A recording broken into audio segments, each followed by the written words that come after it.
Muy buenas noches, estimadas y estimados estudiantes de la Tecnicatura Universitaria en Diseño y Desarrollo de Videojuegos. Esto es Motor de Juegos 2. Soy el profe Marcelo y el tema de hoy es escenarios.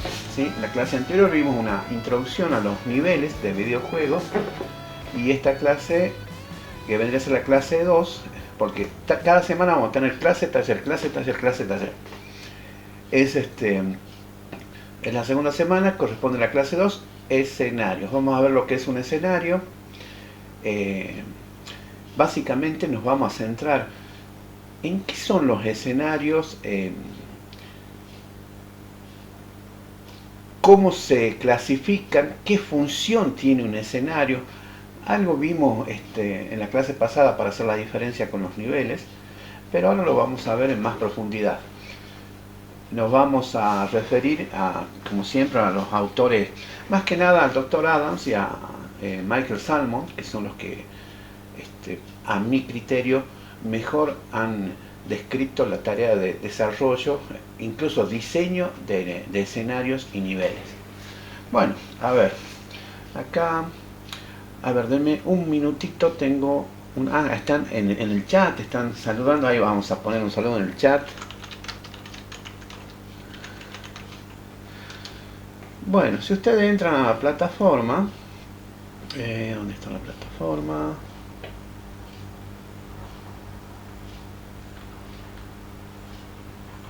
No me sale la plataforma ahora. A ver, ¿qué pasa con la plataforma? A ver, quería mostrarles un poquito la plataforma.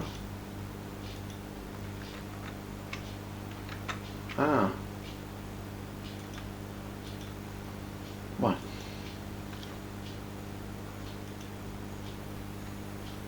Ahora sí salió. A ver si puedo compartir acá. Bien, si ustedes entran a la plataforma van a ver que está la clase 2 escenarios y está el material de estudio. Ya más tarde se les va a activar la asistencia, que recuerden dura una semana, y luego también se les va a activar la actividad que va a ser un cuestionario. Bueno, hoy más que nada vamos a ver un poco de teoría. Recuerden que en la clase pasada, el taller de la clase pasada, tuve muchos problemas, no podíamos correr Unity. Bueno, yo no podía correr Unity. Y bueno, al final resultó que era un problema de Windows. Lo solucioné limpiando lo que se llama el registro de Windows, que es una base de datos donde están las aplicaciones y los usos de cada una de las aplicaciones. A ver, me van a disculpar un minutito.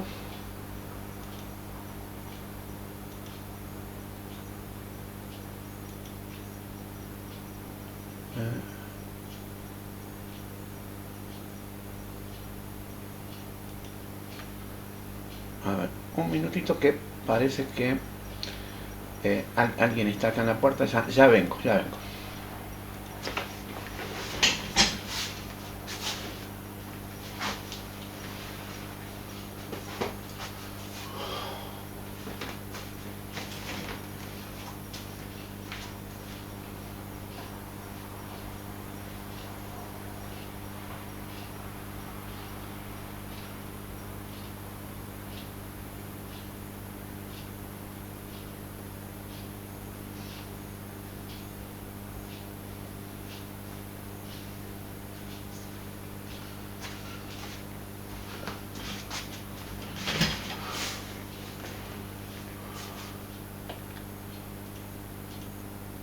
Bien, acá estoy de vuelta.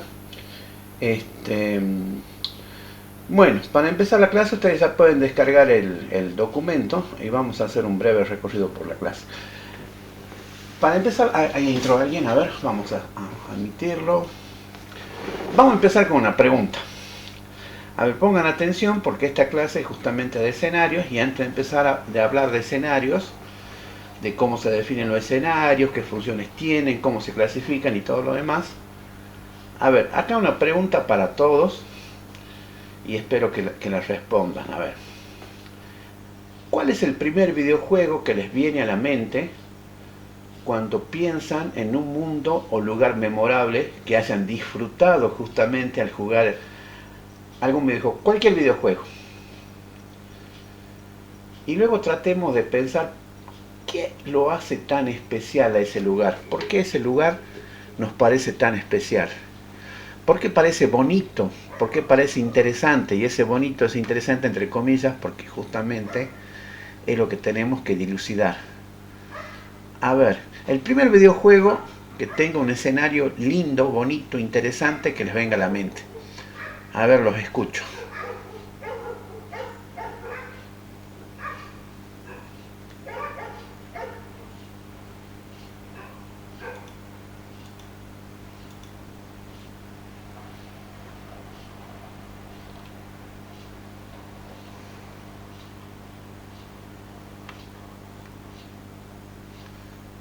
Ahí entra Maxi. A ver, ¿cuál es el videojuego que le viene a la mente por el escenario? Que les pareció bonito, que les pareció interesante. Ahí Wilson dice, para mí, el Dirt 2. Ajá, ¿puedes compartir una imagen o puedes contarnos? Álvaro dice, para mi caso, el juego Metal Slug 2, escenario 2.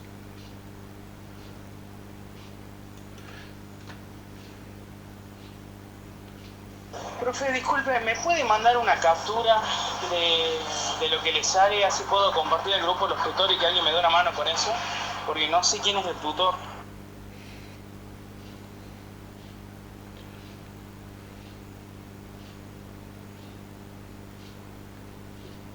Buenas.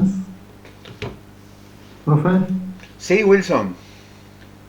y yo elegí el Dirdo porque bueno, es un juego de carrera y es muy realista, digamos, tiene un paisaje increíble en el juego. Ajá, estoy buscando a ver si puedo conseguir imágenes del Dirt 2, video game. Ah, un juego de carreras. ¿Sí? Ah, bien. A ver. Acá me salieron.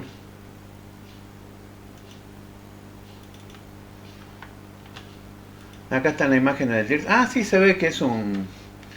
Pueden ver, ¿no? Mi navegador. Ahí está. Mi imagen es muy realista. Ahí vemos la pista. O sea, vemos la escena. Hay distintos tipos de pistas. Veo que acá hay una pista como asfaltada y otras pistas como de tierra. Sí, los autos. Bien. A ver qué más decían.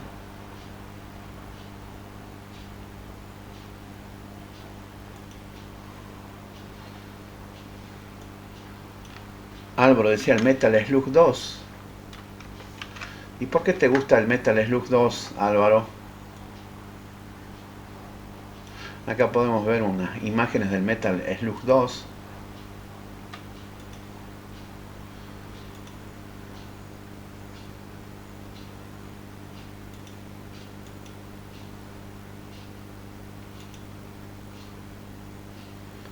Permitía elegir soldado.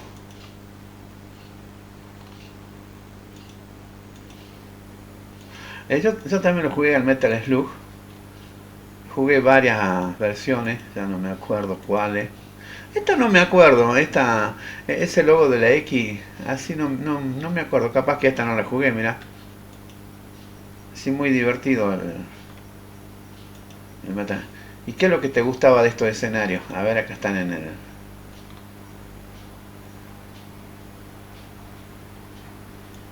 Dice, me inicié con un amigo en los videojuegos, en las máquinas arcadas del centro. Ah, bien. Sí, yo lo jugué exactamente en el centro también, y también lo jugué mucho en PC.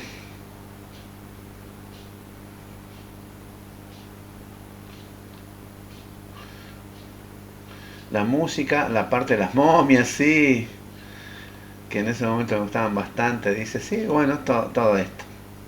Bueno, para los recién llegados hice una pregunta justamente para ver el tema de escenarios antes de empezar con la teoría.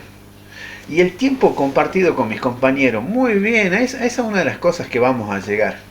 A esa es una de las cosas que vamos a llegar justamente.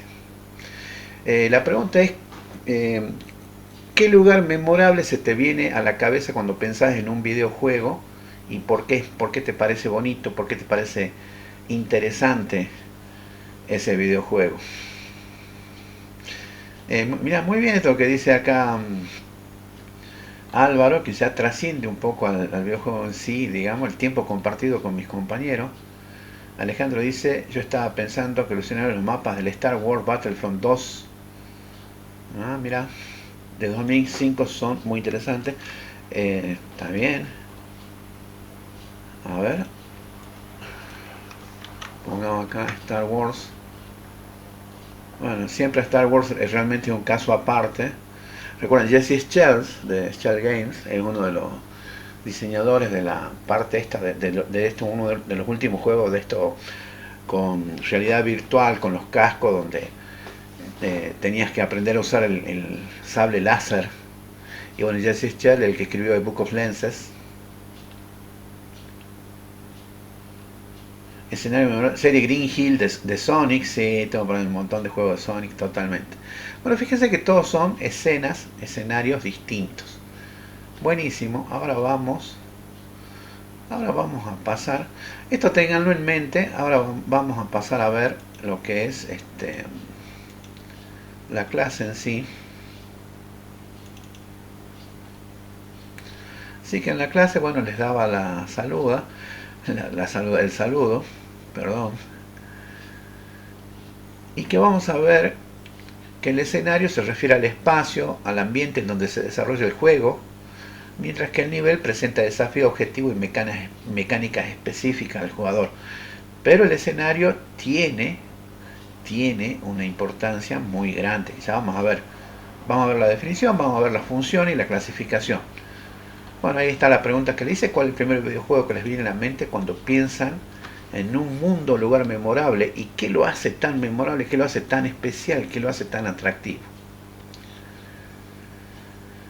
Los escenarios en los videojuegos son elementos fundamentales, ¿sí?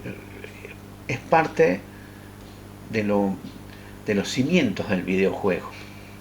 Acá están compartiendo más imágenes. A ver, no, se me mezcla con las imágenes de abajo. Es parte de los cimientos del videojuego, de donde se construye justamente lo que se llama el mundo del juego, el Game World, así lo llamaba Ernest Adams. Contribuyen a la inmersión y a la experiencia del jugador. Según justamente el Dr. Adams y Michael Salmon, los escenarios se refieren al espacio, a los entornos, a los mundos y lugares donde se desarrolla la acción del juego. El escenario va a influir en el estado de ánimo. Fíjense, eso es muy importante, eso tiene que ver con la estética. ¿Recuerdan cuando veíamos el marco MDA? Mecánica Dinámica y Aesthetics, que donde la aesthetics es justamente las sensaciones, los sentimientos que buscamos despertar en el jugador. ¿Qué queremos que el jugador, qué sensación queremos despertar en el jugador, o qué sentimiento queremos despertar en el jugador a medida que va pasando por el videojuego? Y el escenario justamente nos ayuda a influir en el estado de ánimo y también a la forma en que el jugador se sumerge en la historia. Y acá, fíjense, viene algo que es muy importante y que hay que tener en cuenta, ¿no? Que el escenario no es solamente lo que se ve, sino que también es lo que se siente. Y ahí está la cuestión: ¿por qué algunos juegos nos gustan más que otros? ¿O por qué algunos juegos nos atraen y otros no nos atraen? Y porque no todos sentimos las mismas cosas, o ante el mismo estímulo todos lo vamos a percibir distinto. Hay gente que le gusta las carreras de auto, otros que le gustan las odiseas espaciales, a otros les gustan más los juegos de plataforma, bueno, y así todos vamos a reaccionar distinto. Y entonces los escenarios van a tener una significación especial y diferente en cada persona. Entonces el escenario no es solamente lo que se ve, sino también lo que se siente. Y hay que poner muchísima atención a ese punto. Por supuesto que no hay que descuidar lo que se ve. Porque decir que el escenario es también lo que se siente, vamos a descuidar el desarrollo de las imágenes, los modelos, las texturas. No, hay que seguir poniendo toda la atención, todo el empeño en tratar de hacer las mejores imágenes, los mejores suelos, los mejores objetos, los mejores vehículos que podamos ofrecer para el jugador, ¿sí? Bueno, acá hay algunos puntos clave de los escenarios en lo que es el diseño y desarrollo de videojuegos. Ya para ponerlo, justamente para decir qué es lo que hacen los escenarios, en qué contribuyen a la ambientación y al estilo visual. El arte visual, justamente el concept art, que nace allá en el diseño y ahora se implementa, se tiene que desarrollar todos los elementos. Por ejemplo, fíjense en esta de Star Wars, cuando veíamos, o sea, todos conocemos la historia de Star Wars y esperamos ver naves, armas de rayos láser, la espada láser, y ese tipo de criaturas exóticas y ese tipo de cosas. Los escenarios establecen el tono y la atmósfera del juego. El tono y la atmósfera del juego. Es humorístico, es serio, es de terror, es de acción, es de sigilo. Es muy distinto, ¿no? Hacer un escenario, por ejemplo, muy buen ejemplo este de las carreras, ¿sí? Como era el Dirt 2. Fíjense la diferencia con lo que es Star Wars, y con lo que es ¿cómo se llamaba el otro que vimos por ahí? El Metal Slug. Son tres cosas muy distintas. Los escenarios pueden ser realistas, fantásticos, futuristas o históricos. El estilo visual, como la arquitectura, la vegetación, la iluminación, también influyen en cómo percibimos este mundo del juego. La interactividad. Los escenarios pueden ser interactivos o estáticos. Eso es algo muy interesante, ¿no? Originalmente los escenarios eran más bien estáticos. Por ahí el jugador podía recoger algún bono, algún objeto de tanto en tanto, pero en realidad los escenarios eran estáticos. Hoy en día ya son más interactivos. Por ejemplo, si tenemos un escenario donde cruza un río y cuando vamos a pasar por el río nos hundimos un poco, estamos en el agua, que si el agua es mucha y es fuerte capaz que nos arrastra. Si tenemos una pendiente podemos treparla, podemos subir, o nos impide el paso, no podemos treparla. Entonces hay una interactividad en los escenarios que se puede implementar de muchas maneras. Los elementos del entorno, como puertas, si estamos en una ciudad, si estamos en una casa, en un edificio, escaleras, árboles o edificios, pueden afectar la jugabilidad. Por ejemplo, un jugador podría esconderse detrás de una roca o trepar por una pared. Claro, esconderse en una roca para esquivar los ataques enemigos o para que el enemigo no lo vea.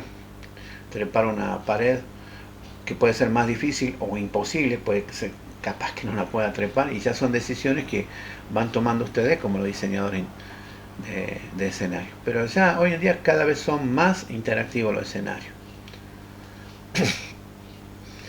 Niveles y diseño espacial. Los escenarios se dividen en niveles o áreas.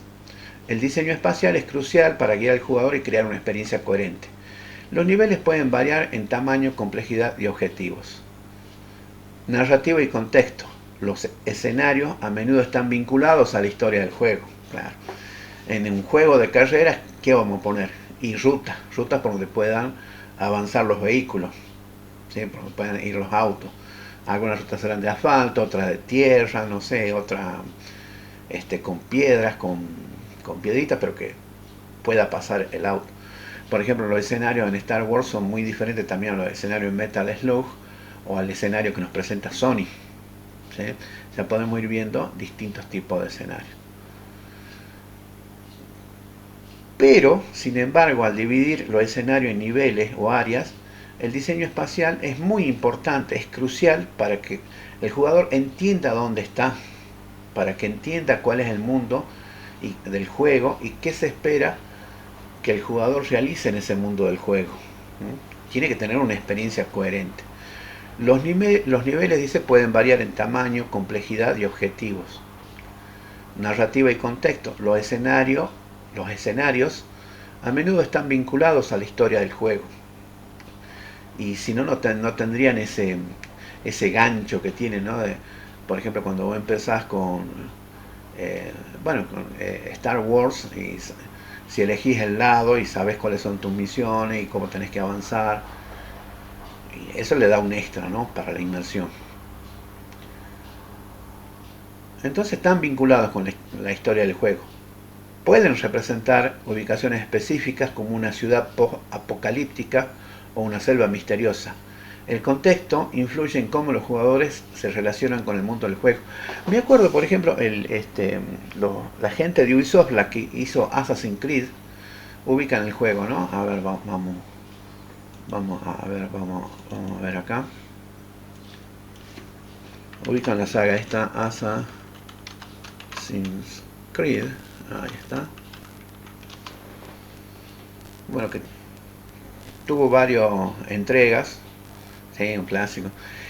Y ellos recrearon, empezaron con la Edad Media, como era el gremio de los asesinos y los otros gremios, y te explicaban la ciudad donde estaba, si estaba en Roma, en Florencia o en alguna otra ciudad, cómo eran las tropas, los militares, quizás la policía, que había un obispo, que estaba el clero, y bueno, y si te convenía ser sigiloso, te convenía empezar la acción. Por ahí cuando vos empezabas tenías que conseguir artículos, y por ahí vos tenías que hacer chocar con cierta gente, con comerciantes, con los mercaderes, para poder robarle perlas, robarle oro, plata, para después poder cambiarlas por armas y cosas así.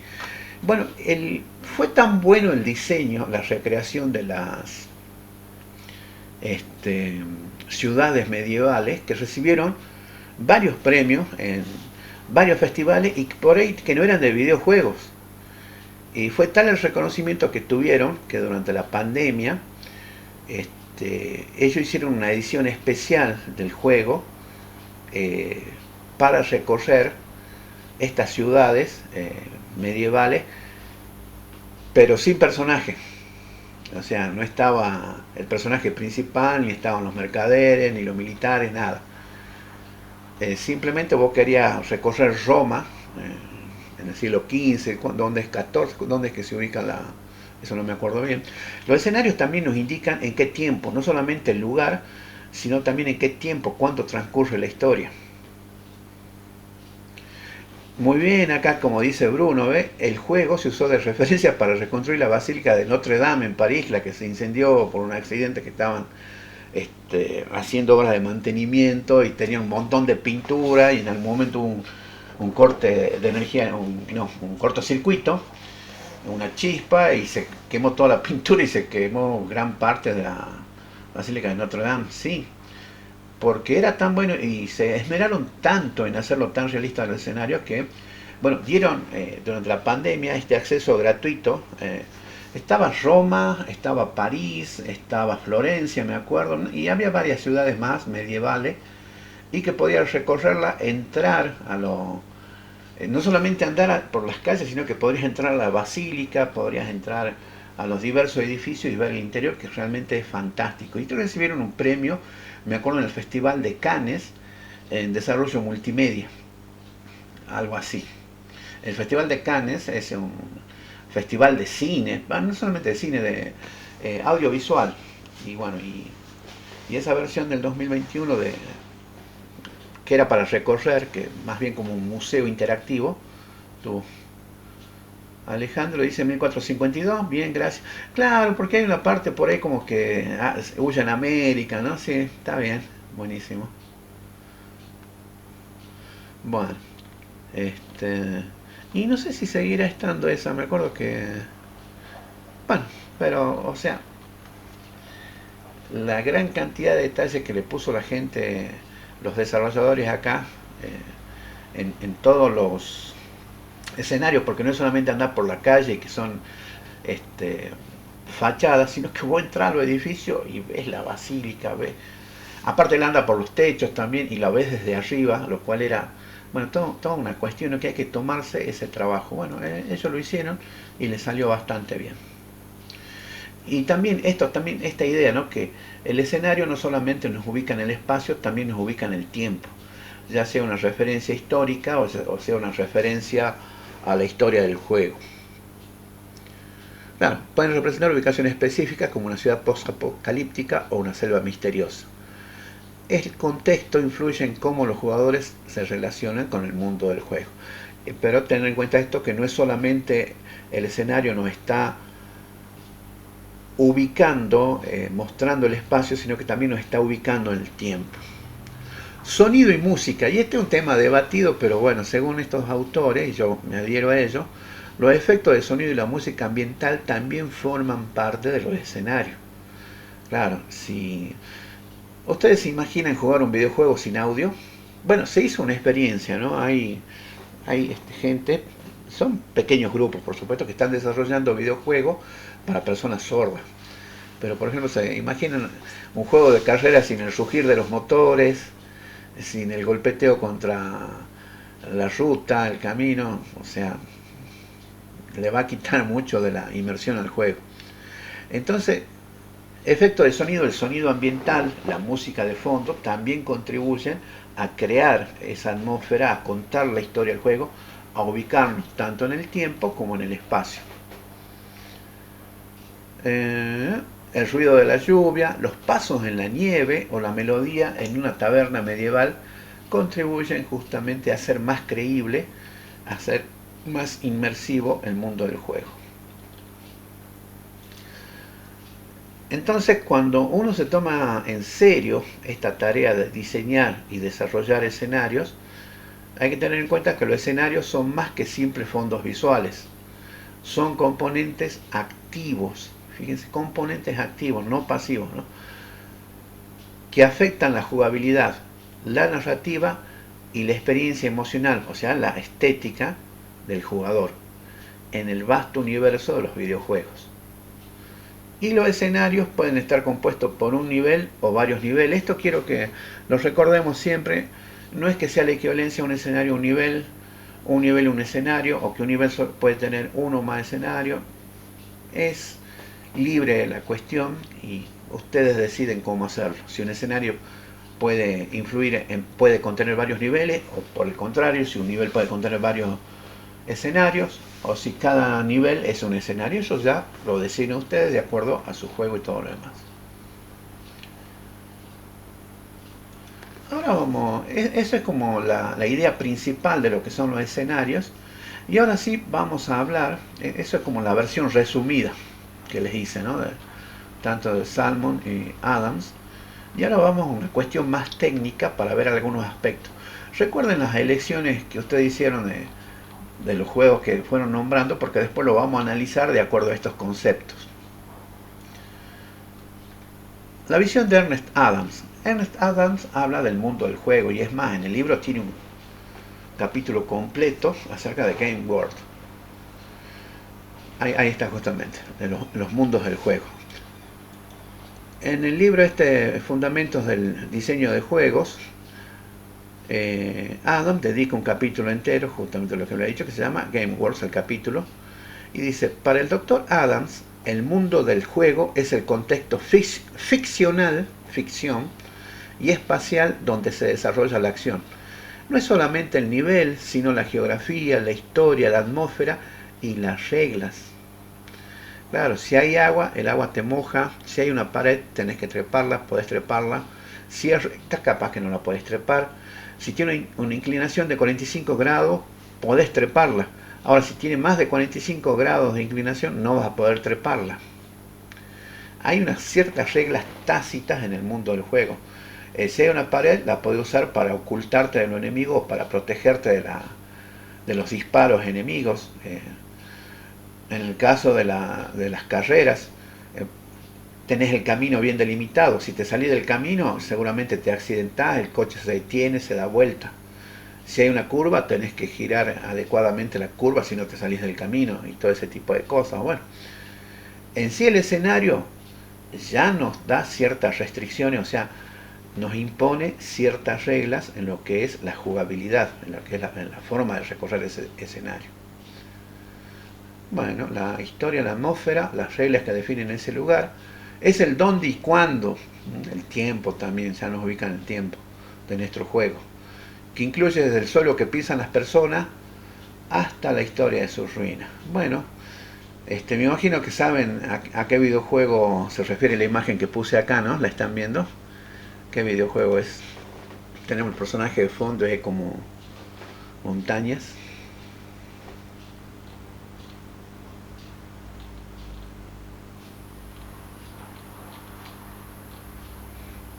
Ah, Máximo no va. Legend of Zelda, totalmente. ¿Y cómo se llama el personaje? Tenía un nombre con I, ¿cómo era? Era Link. Ahí está, Link. Era un nombre con I, me acuerdo. Me acuerdo que era con I, no me acuerdo con Link. Gracias. Gracias, Max. Bueno, la visión de Adams y Salmon, los escenarios. Ah, ese es Zelda.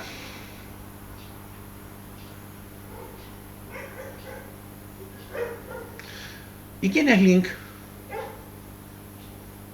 No, me decía que Link era el... No.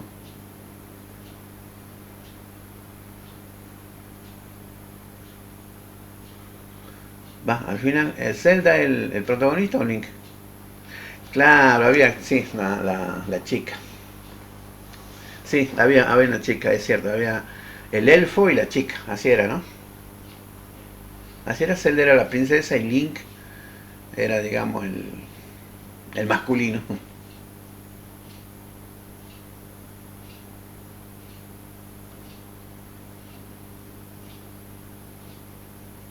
Bueno, pero sigamos con esto de que tanto Adams como Salmon ven los escenarios como componentes activos. Ajá. Dicen, los escenarios son la manifestación concreta del mundo.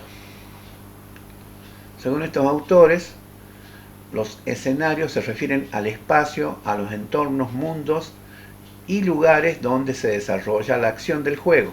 El escenario va a influir en el estado de ánimo y también en la forma en que el jugador se sumerge en la historia. Bueno, acá hay ciertos puntos claves que nos van a ayudar justamente a profundizar más en esto y para cuando ustedes tengan que desarrollar, que diseñar, que hacer los assets, lo tengan en cuenta. Ambientación y estilo visual. Los escenarios establecen el tono y la atmósfera del juego. Pueden ser realistas, pueden ser fantásticos, futuristas, o históricos. El estilo visual, como la arquitectura, la vegetación, la iluminación, también influyen en cómo percibimos el mundo del juego. Van a ver que siempre se repiten estas cosas, ¿no? Los objetos, la arquitectura, vegetación, iluminación, colores, porque esas son cosas que podemos modificar en el motor de juego o incluso programar, hacerlas de forma procedural. La interactividad. Los escenarios pueden ser interactivos o estáticos. Los elementos del entorno como puertas, escaleras, árboles, edificios, vehículos, etcétera, etcétera, pueden afectar la jugabilidad.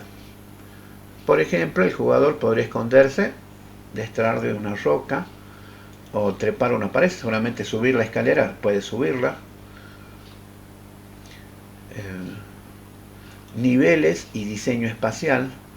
Los escenarios se pueden dividir, no es que se dividan, se pueden dividir en niveles o áreas. El diseño espacial es crucial para guiar al jugador y crear una experiencia coherente. Los niveles pueden variar en tamaño, complejidad y objetivo. Bueno, son decisiones que van tomando o que ya deben haber tomado en la etapa de diseño y tienen que estar plasmadas en el documento de diseño. Narrativa y contexto. Estas serían las funciones, digamos, o características, las características del escenario. Los escenarios a menudo están vinculados a la historia del juego.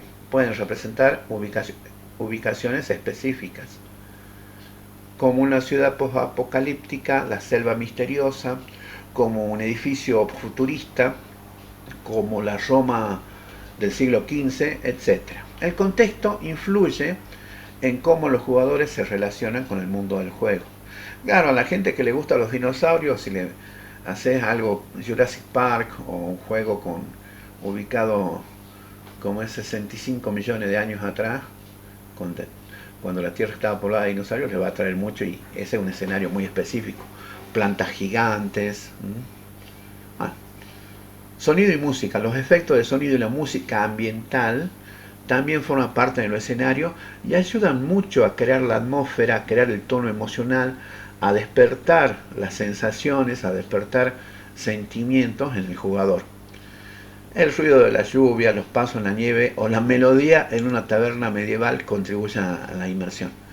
Por ejemplo, acá, en este dibujito, ¿qué vemos en esta imagen? A ver qué pueden apreciar. ¿Y qué sonido le pondríamos a esta imagen? A ver.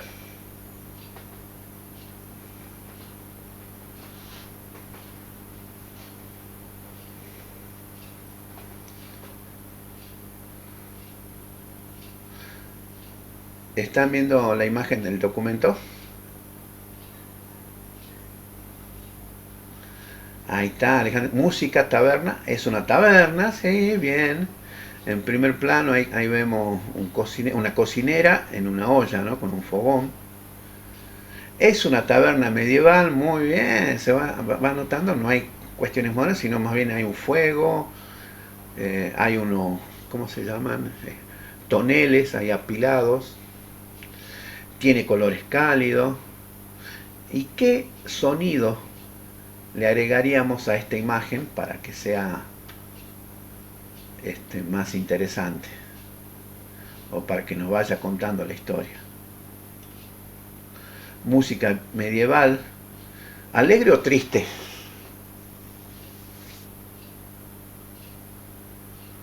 Una música, bueno, el crepitar del fuego, bien, porque hay una fogata, muy bien, Faco. Alegre, claro, una taberna, tiene que llamar al cliente, no deprimirlo. También dice, tiene que haber un sonido de la olla hirviendo, eso, así, el borboteo de la olla. Bien, ahí coinciden Alejandro y Máximo. Emiliano, que tenga un ritmo alegre, pero que no sea tan llamativo. Voces. Ahí está, Alejandro dice, sonido de las personas hablando en la taberna. Entonces, de acuerdo a la imagen, ya podemos tener cierta idea de los sonidos que nos van a ayudar a contar la historia. Claro, una imagen sola. Sí, una imagen dice más que 1000 palabras, pero la imagen, el sonido, la acción ya nos cuenta mucho más. Si hay gente hablando en la taberna o no.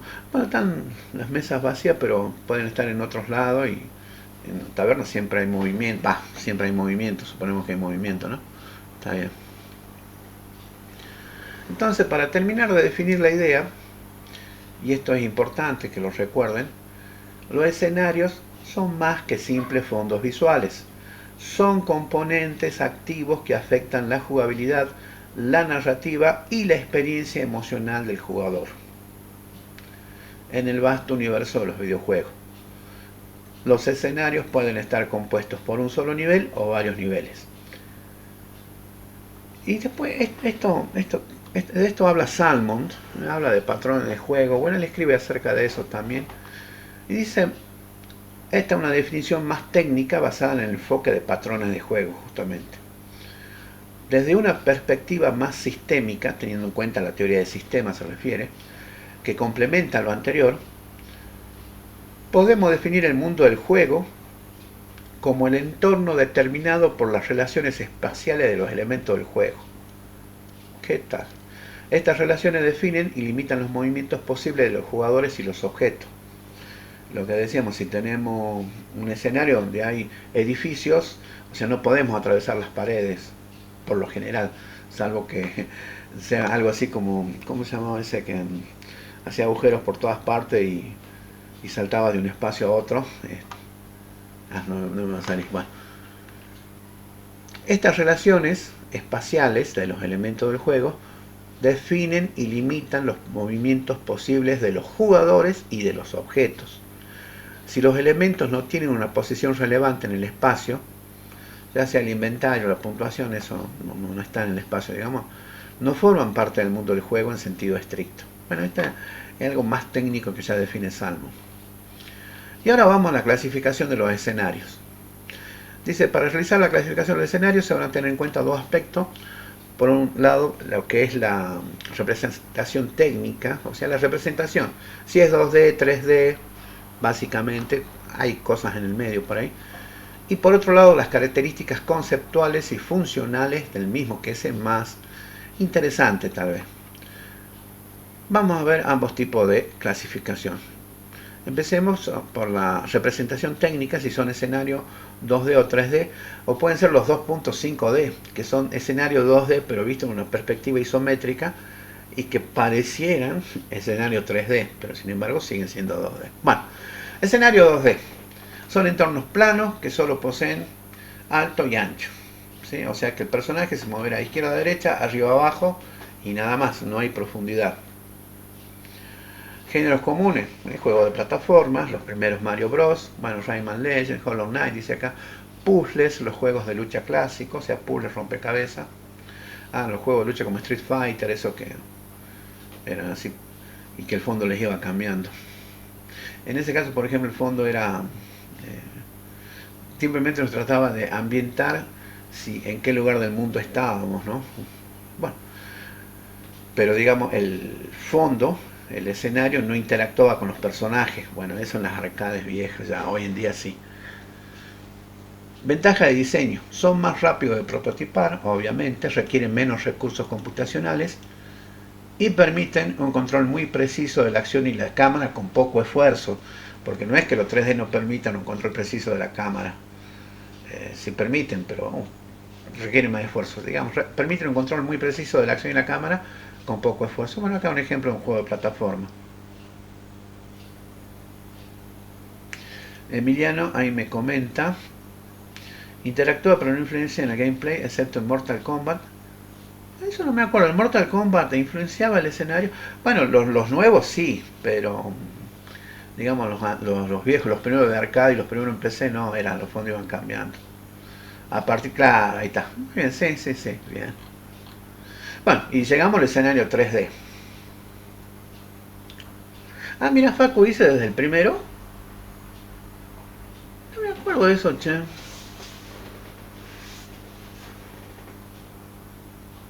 Porque el Mortal Kombat, eso del campeonato Mortal Kombat que venían como uno de otra dimensión, los del mal, y ya casi ganaban y se adueñaban de la tierra y tenían que presentar los campeones, algo así, ¿no?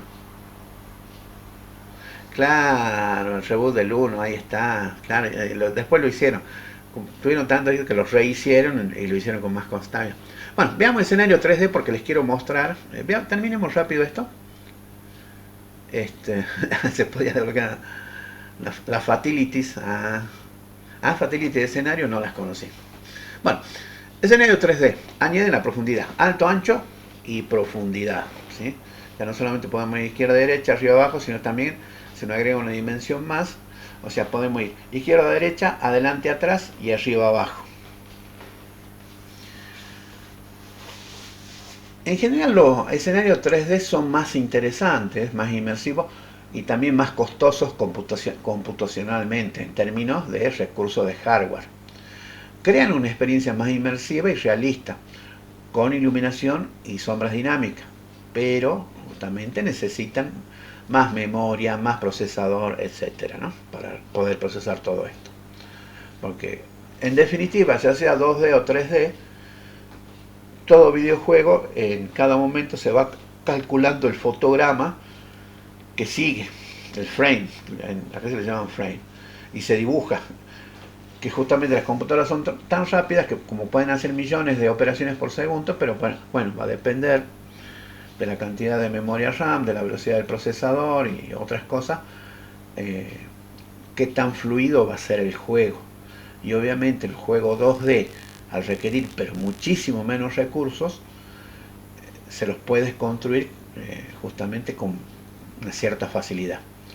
Pero bueno, tenemos el escenario 3D y dentro del escenario 3D hay que destacar que hay dos modalidades, Low Poly y High Poly. Poly por poligonal, por los polígonos. Cuando ustedes hacen un modelo 3D no es más que una malla de polígonos. Generalmente ustedes lo van a ver como rectángulos, pequeños rectángulos, ¿sí? Y está como hueco. Y sobre esa malla de rectángulos ponemos las texturas, la ropa, la piel, etc. Dentro de ese modelo se pone el rig, se pone el esqueleto. Bueno, por un lado el esqueleto, que sería los huesos, pero el rig es más que el esqueleto, son los controles que nos permiten mover los huesos. Entonces cuando uno mueve el rig, ya mueve al modelo, ya mueve al personaje, y ahí viene la animación. Cuando hablamos de low poly, estamos hablando de modelos con bajo poligonaje, con pocos polígonos. Por ejemplo, este que se muestra acá, estoy mostrando esta imagen, fíjense que la roca se ve como ciertas aristas muy rectas, inclusive hasta los pinos se pueden ver como que están hechos por triángulos, como triángulos. Se nota se notan los polígonos, no son tan suaves, pero esto van a ocupar mucho menos recursos, mucho menos tiempo de procesador y de memoria que los modelos high poly, de alto poligonaje. Por ejemplo, mira, no puse. Bueno, pero a ver,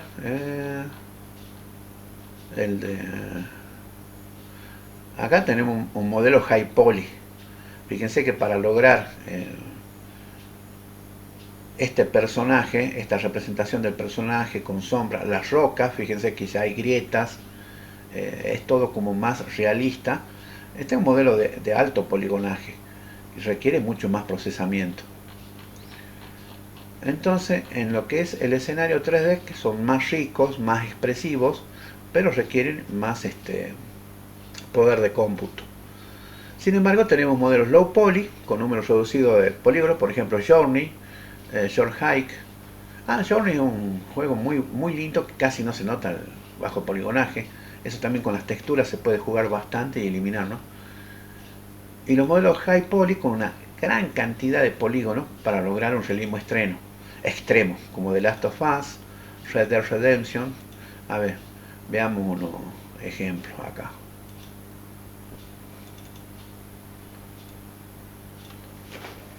Entonces, de bajo poligonaje,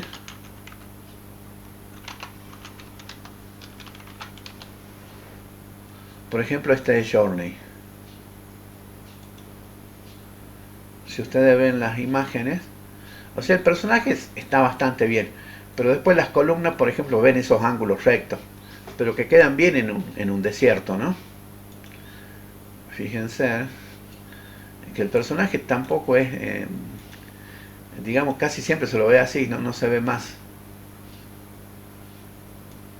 Ahí sí se usó bajo poligonaje. Emiliano está comentando, también juega si la cámara sigue al personaje. Sí, pero no tanto. Como los Devil May Cry o el God of War, que también están buenos.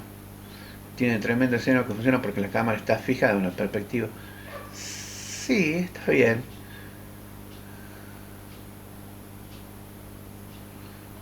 Faco dice, pasa que ahora se puso de moda hacer juegos con estilo Play 1 pero con mundo abierto. Puede ser. Veamos, a ver.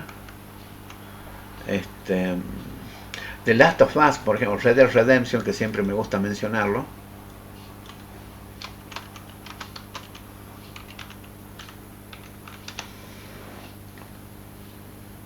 Observen realmente las imágenes que va generando el juego son impresionantes. Se la jugaron todo, hicieron su propio motor de juego. En realidad adaptaron un motor del Lambershark, que ya no se llamaba Lambershark, tenía otro nombre. Lo compraron y lo ajustaron a sus necesidades, por eso lograron fíjense en las nubes, la vegetación, bueno, la imagen se la rejugaron y le salió bien y es una obra de arte. El disparo, observen el disparo. ¿Sí? Y la vegetación y todo lo demás, o sea, es tremendo, es tremendo.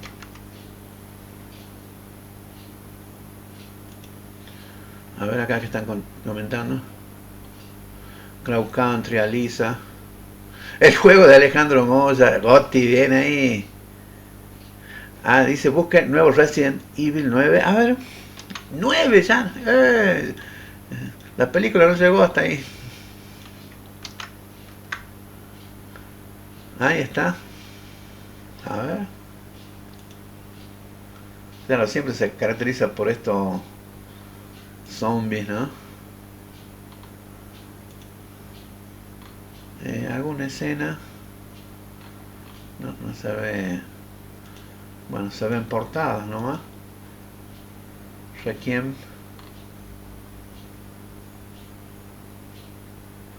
Hay un oficial trailer, dice ahí.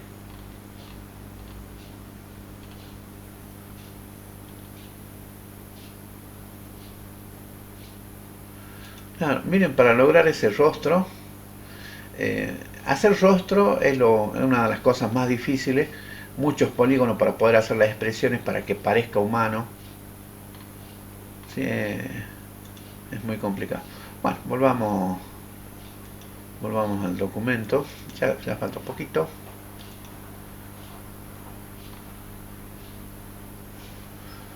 ¿Y cómo queda con el DLS de Nvidia? Dice. Todavía faltan los remakes del 5 y el 6. Totalmente cierto. Bueno. Y acá una diferencia que hay un artículo que lo hace, ¿cómo se llama? Estos que están acá. Abram y Hageman. Es un artículo chiquito, ¿no? Pero un artículo que causó mucha impresión en el mundo de los videojuegos. Bueno, la dimensión del mundo versus la representación visual. La hagamos corta. Es importante entender esta distinción. Un juego puede tener gráfico en 3D, pero su mundo de juego ser funcionalmente 2D. O sea que el juego está desarrollado en 3D, pero funcionalmente funciona 2D.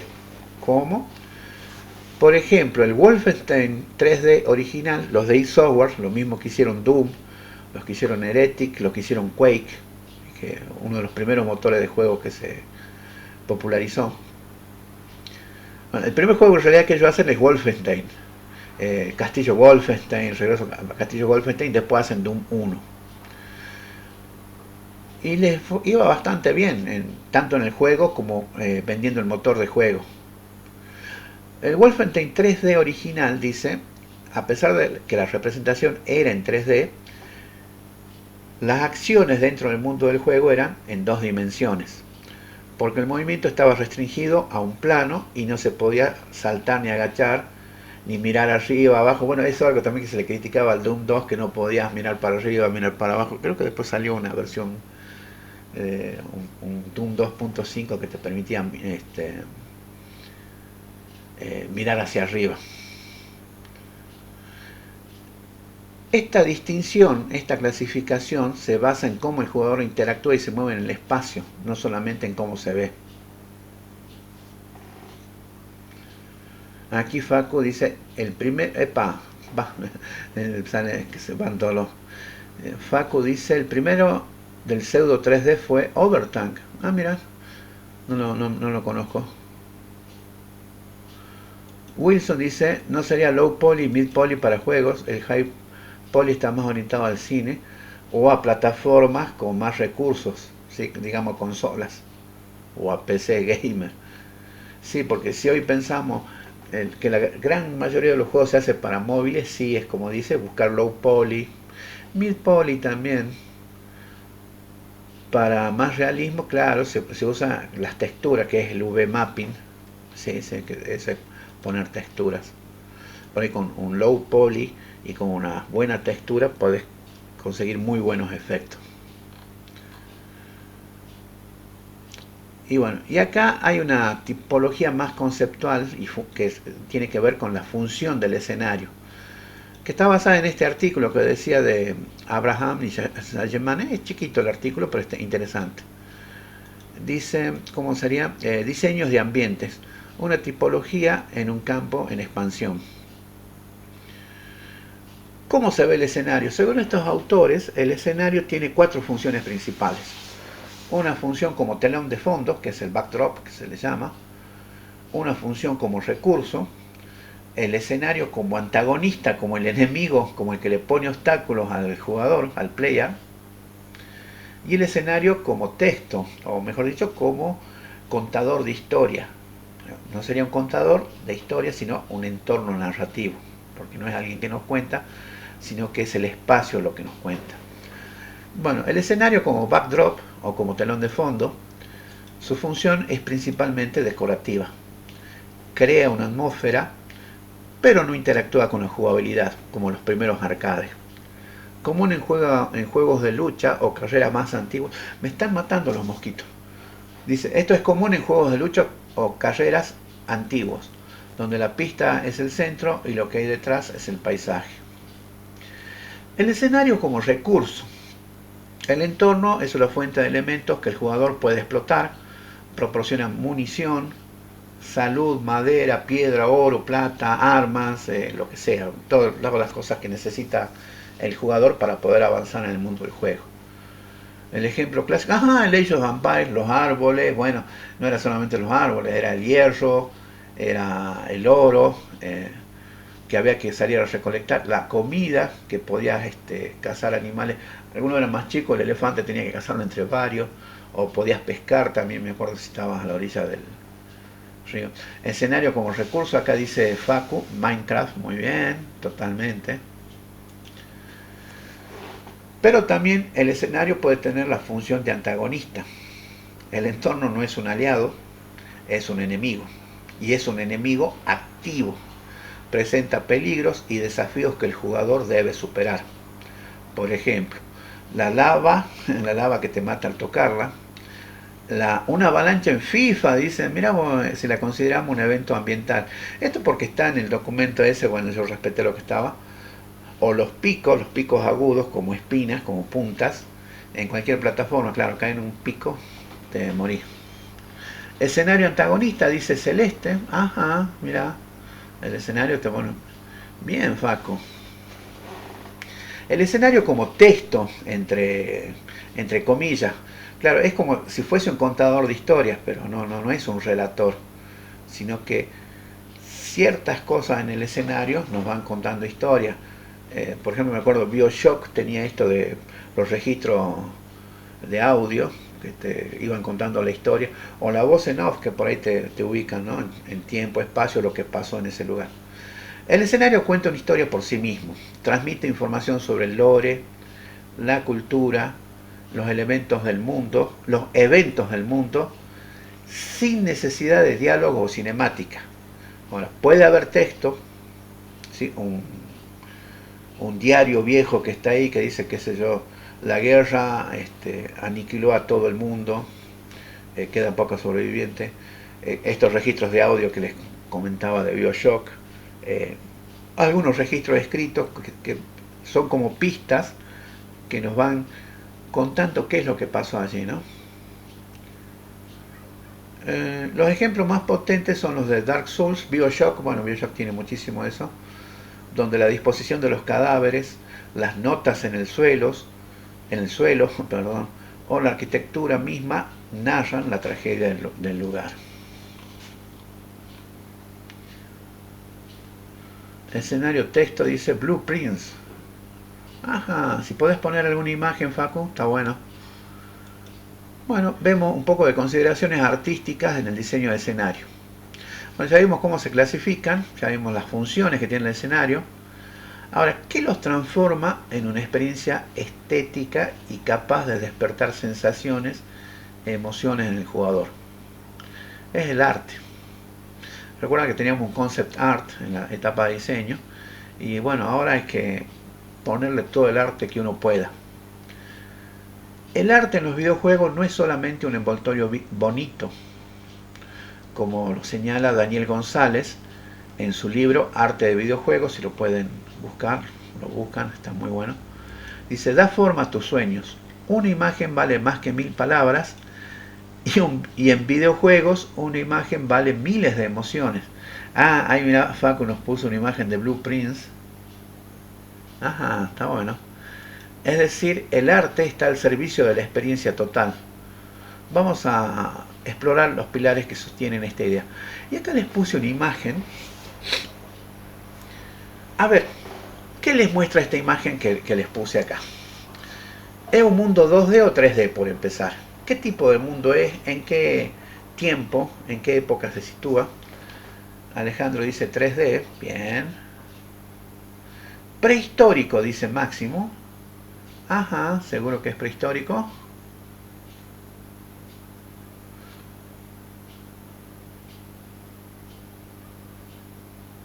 Facu dice 3D alienígena. ¿Por qué 3D alienígena?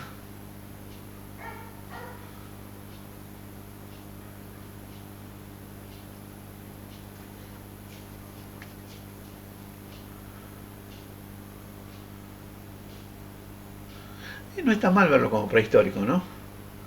Dice por los árboles. Hay árboles así en África, ¿eh? Que tienen justo esa forma. Máximo dice, está bien Máximo, te dio esa sensación, está bien. Es una sola imagen, no ves todo lo que es el juego. A ver, esto lo saqué de uno de los tutoriales de Unity. Vegetación exótica, dice ruinas y esas runas brillantes. Ah, ahí ven un poco, a ver. Uy, a ver. Acá me molesta esto, lo voy a poner abajo. Fíjense. Alejandro dice, lo puede hacer pasar por prehistórico, pero alienígena. Bien. Esta imagen es esta imagen del curso. La exploradora 3D Game Kit es un tutorial que está en Unity. Esto es lo que tiene que cerrar. Ahí está. Fíjense que acá podemos ver el perfil de la exploradora. Ya vemos que tiene como una especie de traje. Ya vemos unas luces que le da como más tecnológico. Y que está en un lugar que es un planeta exótico por lo menos. Si hay una estructura rara, compleja. Fíjense que acá hay un video. Something that can be extremely useful. A ver, no quiero que veamos esto. By playing the game.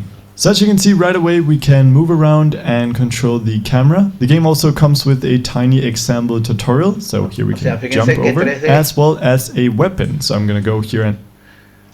Tiene que saltar, tiene que interactuar con el...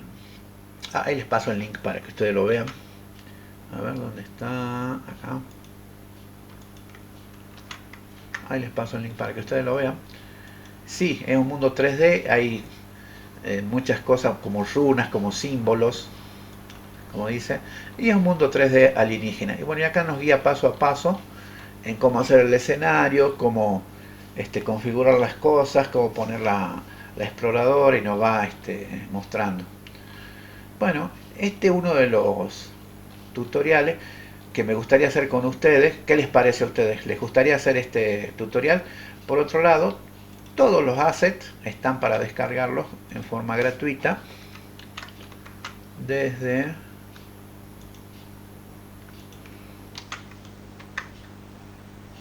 este enlace, o sea, la Asset Store.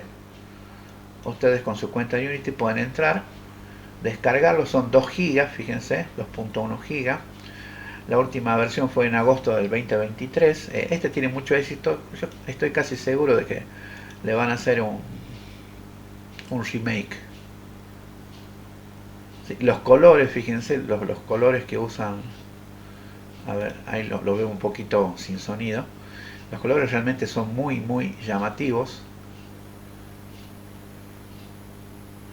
Y la protagonista principal es justamente esa exploradora.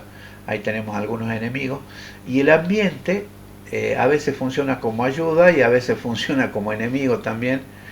Por ejemplo, si caemos en ese líquido verde, muere la exploradora. Bueno, acá tienen que enfrentarse a los... Estos son los enemigos más simples, más fáciles. Y después hay un montón de cuestiones dentro del juego, ¿sí? Acá está, por ejemplo, empezamos con el suelo normal y vamos creando toda esa atmósfera de mundo extraño, exótico, colocando roca, colocando plantas, bueno, ubicando todo el tipo de cosas. Se pueden colocar algunas plataformas que se activan cuando vos pasas por encima y te abren una puerta, por ejemplo, o hacen algo. Bueno, está muy bueno para lo que es niveles y escenarios.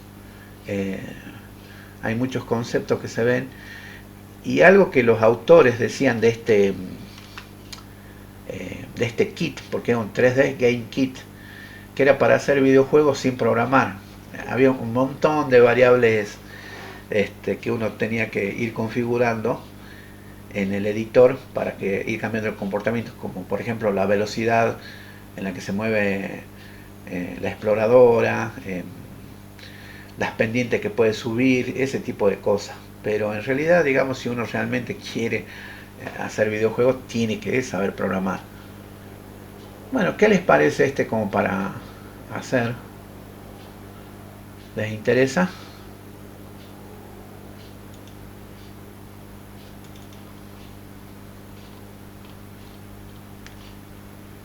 A ver.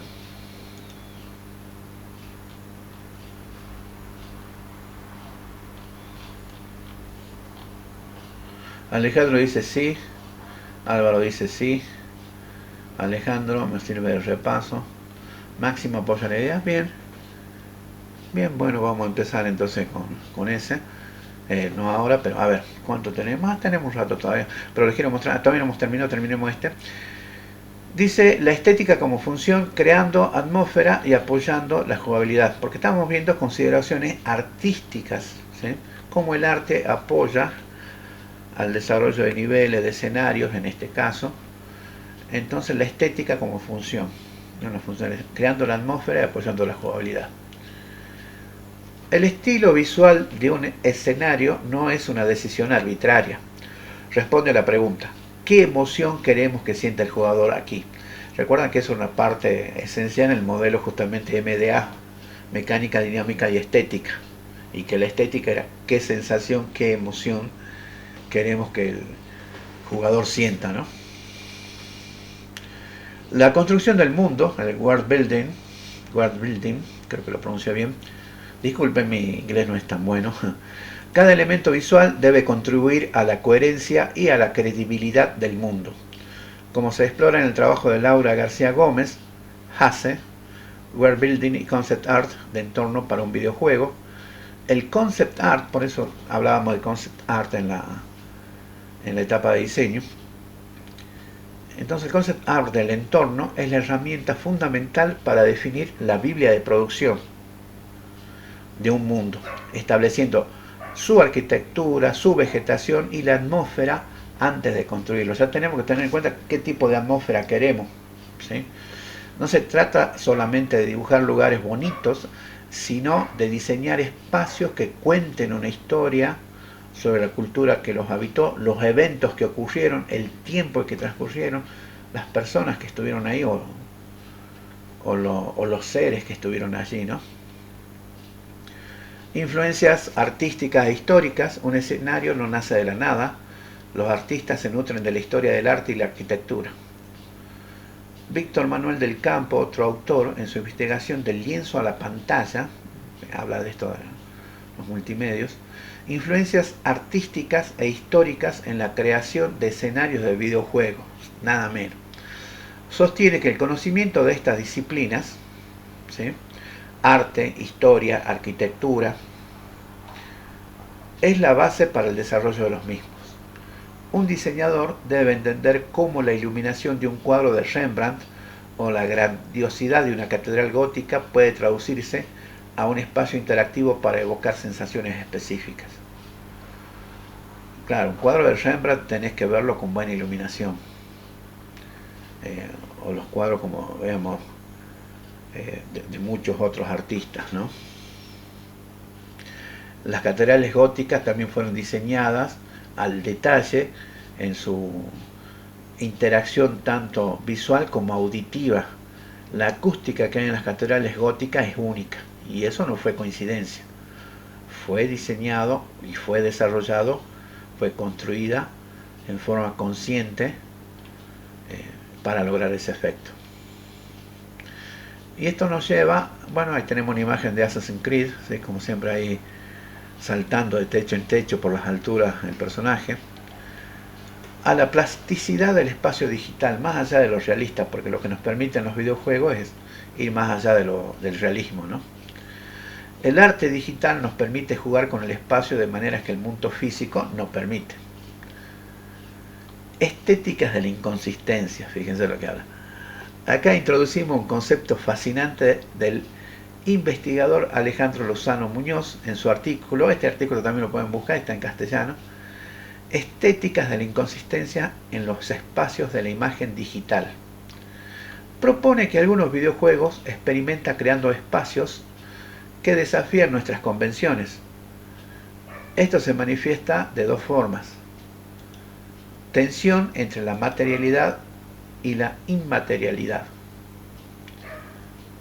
Elementos del escenario que solo existen cuando el jugador les presta atención y se repliegan o desaparecen cuando ya no son relevantes. Los backrooms dicen, bien. La supresión de certezas espaciales. Son diseños que impiden al jugador usar estrategias de exploración convencionales, generando vulnerabilidad e incertidumbre. Es el caso de juegos como Antichamber o Manifold Garden, donde la arquitectura imposible es el núcleo de la experiencia. Sí, pero dan vuelta, digamos, la arquitectura, pero eso es lo que quieren lograr. Llegamos a la narrativa ambiental, el escenario que cuenta una historia.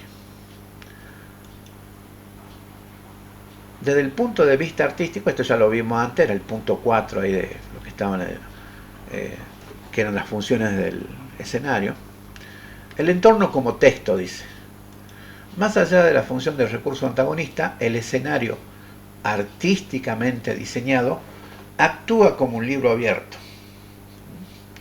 Los grafitis en una pared, la disposición de los muebles en una habitación abandonada, el tipo de arquitectura, todo comunica algo, todo nos da información sobre algo. Como se ejemplifica en análisis de juegos como The Last of Us, el último de nosotros, la naturaleza invadiendo la ciudad, porque ya están abandonadas, no es solo un fondo, es un potente símbolo narrativo sobre el colapso de la civilización. Se ha desmoronado la sociedad y lo salvaje está ocupando lo que antes eran las ciudades. También el arte conceptual como guía. Dice, los libros de arte como The Art of Dead Space, o sea, el arte del espacio muerto, o el arte de Last of Us, nos muestran que detrás de cada escenario hay un proceso de exploración artística. En el caso de Dead Space se busca... esta es una imagen de Dead Space en un juego. Se busca entender lo que inspiró la parte visual del juego a través del diseño de vehículos, cada raza de criaturas, escenarios y elementos. Dice, cada decisión artística, texturas sucias, iluminación de emergencia, pasillos claustrofóbicos, o sea que nos asfixian, está orquestada para crear una atmósfera de terror coherente. O sea que todo el arte, bueno, esa era Silent Hill, recuerden, el arte de Silent Hill también es tremendo. Es impresionante, realmente todo es así. Punto D, el color, la luz y la composición, las herramientas del artista. Bueno, esto ya es la técnica del arte y justamente de eso estamos hablando, ¿no? Entonces es importante recordar que los escenarios se construyen con los mismos principios que cualquier otra forma de arte visual. La luz es muy importante en lo visual porque la luz es justamente, con poca luz podemos hacer estos escenarios que tienden más al terror. Con mucha luz hacemos este tipo de escenario. Mario Bros, fíjense, la iluminación es mucho más intensa y mucho más luz blanca. Acá podemos usar transparencias. A pesar de que hay obstáculos, enemigos, este es un juego mucho más divertido, mucho más luminoso, mucho más alegre que por ejemplo este. Entonces la luz siempre es predominante, ¿no? La magia del color, claro, la luz nos permite resaltar colores o apagarlos, mucho negro, mucho oscuro, también comunica algo. La paleta cromática define el tono emocional, la magia del color. Colores cálidos pueden transmitir peligro, confort, mientras que los fríos pueden evocar tristeza, misterio. Daniel González dedica un capítulo completo a la magia del color en su libro, subrayando la importancia que tiene, ¿no? El lenguaje audiovisual. la composición de la escena, dónde está ubicada cada cosa y cómo se ubican en el espacio, si están relacionados o no, cómo se enmarca un elemento, las líneas de fuga, el equilibrio visual. Bueno, son todas esas técnicas para guiar la mirada del jugador de manera inconsciente.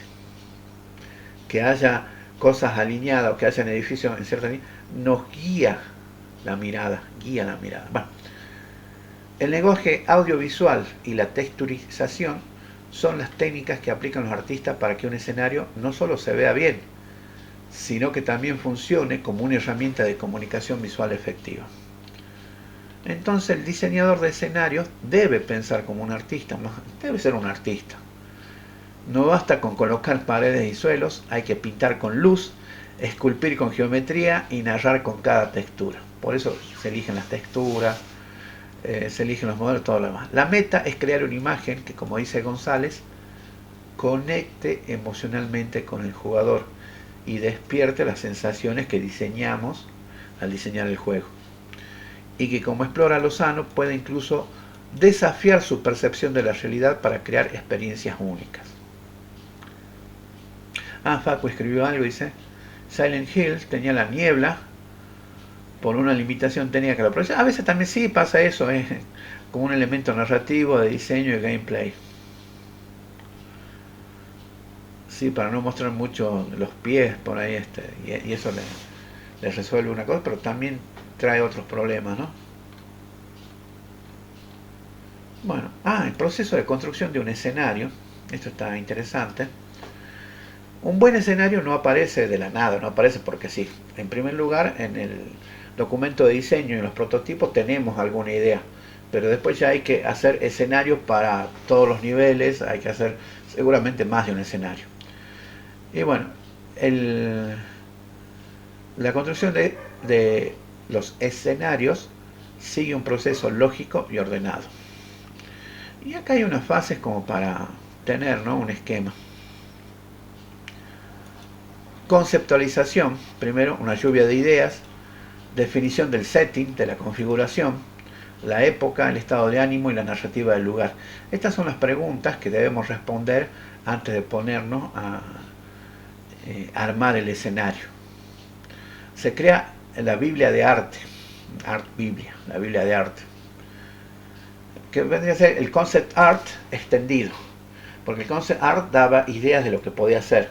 Ya la Biblia de arte es lo que se va a hacer. Tenemos que hacer la Edad Media, bueno, tenemos que hacer edificios de la Edad Media, ropa de la Edad Media, armas de la Edad Media. ¿Va a ser algo futurista? Bueno, hay que hacer edificios futuristas, ropa futurista, armas futuristas, etc. Entonces todo eso va en la Biblia de arte y se recopilan referencias visuales. Algunas ya las tenemos en el documento de diseño, en los prototipos.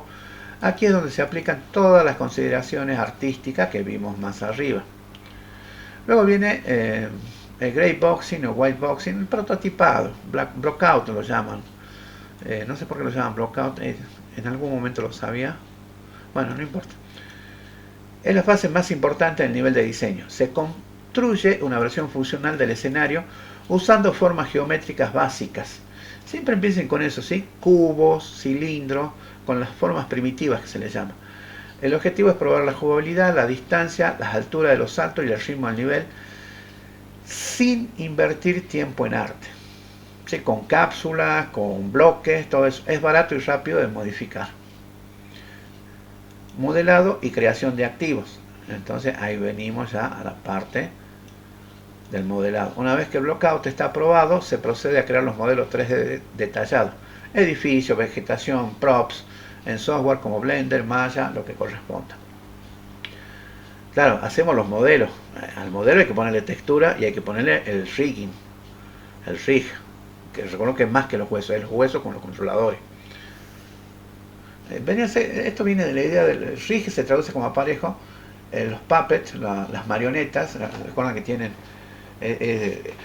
los hilos de la marioneta que te permiten controlar, pero los hilos no van a una cruz de madera, una cosa así, o una X de madera que te permite controlar, y que tienen algunas cositas más. Bueno, ese es el rig, todo eso, que te permite controlar más fácil el conjunto de huesos.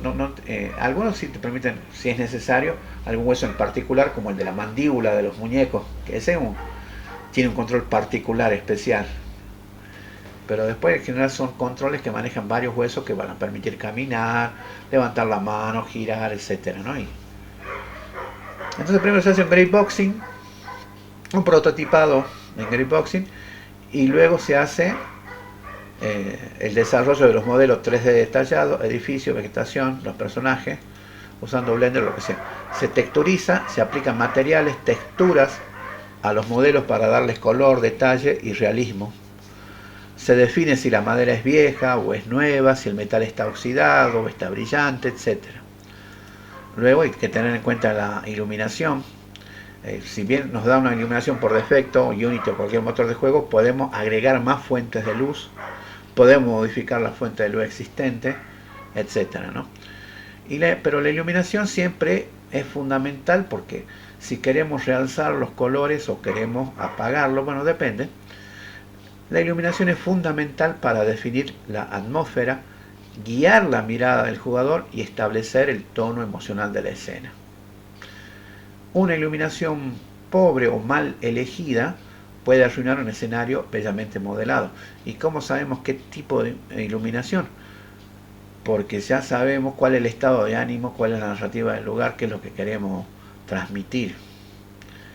Y optimización, que esto vendría a ser lo que es post-procesamiento, ajustar el nivel para que funcione bien en la plataforma de destino. Esto incluye reducir el conteo de polígonos donde no sea necesario, optimizar texturas y usar niveles de detalle, level of details. Hay un tutorial también muy interesante que es justamente una especie de museo donde hay diferentes tipos de objetos. Algunos son luminosos, otros son oscuros, algunos son metálicos, otros tienen una textura como de madera. Bueno, que va mostrando esto, ¿no? Entonces, para terminar, el escenario es una herramienta de diseño tan poderosa como la mecánica o la narrativa. Un buen escenario, un gran escenario, no solamente se ve bien, sino que se siente bien. Cuenta una historia y plantea desafíos, plantea obstáculos inclusive, ¿no? Es como un enemigo puede llegar a ser un enemigo del personaje. El diseño y el desarrollo del escenario debe ser intencional en cada paso del proceso. Si bien estamos hablando, recuerden, diseño de niveles, diseño de escenario, pero ya estamos en la etapa de desarrollo del videojuego. Lo que pasa es que ahora sí, hay que diseñar y desarrollar el escenario que el jugador va a experimentar cuando juegue nuestro videojuego. Entonces el diseño del escenario tiene que ser intencional en cada paso del proceso, desde la idea conceptual más abstracta hasta el último píxel de optimización, porque el postprocesamiento es la parte de optimización. Bueno, ahora a ver, con los juegos que han elegido, ¿qué tipo de escenario es? A ver, veamos, ¿quién se anima a ver un poco de los videojuegos que habían elegido al principio? ¿Qué tipo de escenario es? ¿Qué consideraciones artísticas creo que fueron más importantes en su diseño? Color, la narrativa ambiental, el recurso, el obstáculo. ¿Cómo creen que fue el proceso de blockout o de prototipado, de grapeboxing? ¿El mundo es 2D o 3D? A ver, por ejemplo, a ver cuál habían elegido.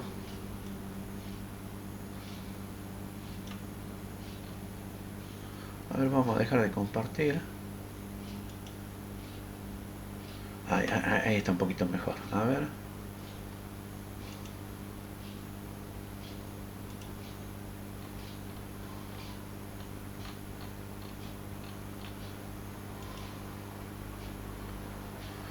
Álvaro dice, Dirt 2, el de carrera, es un mundo más realista 3D. Ajá. Bien. A ver, vamos.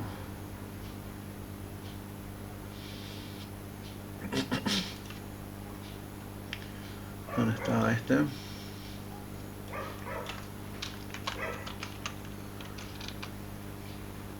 Sí, el juego de carrera sí se ve bastante realista, es 3D. ¿Cómo habrá sido el prototipado de este? ¿Cómo te imaginas que habría sido el prototipado, el Grey Boxing?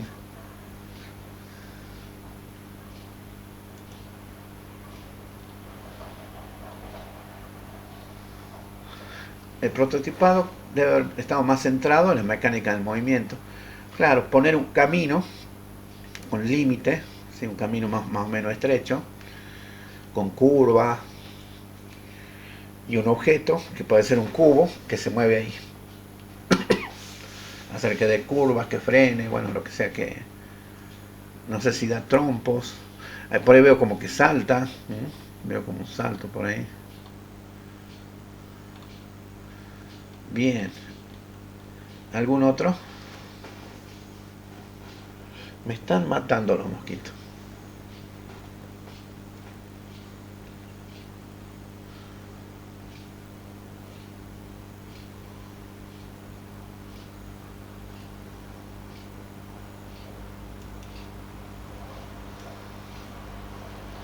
El del Metal Slug.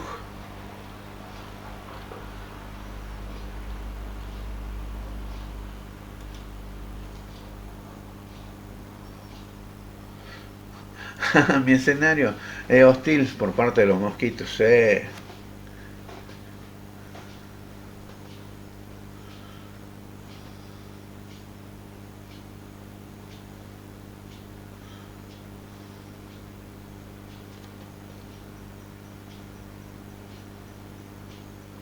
Ah, Facu puso acá en la guía visual y puesto de cámara un tratado genial de eso, el inicio de Zelda. Una vez que Link sale de la caverna, la cámara se acomoda y pone en cuadro toda la llanura de Hyrule, centrando el castillo y la torre del jefe final.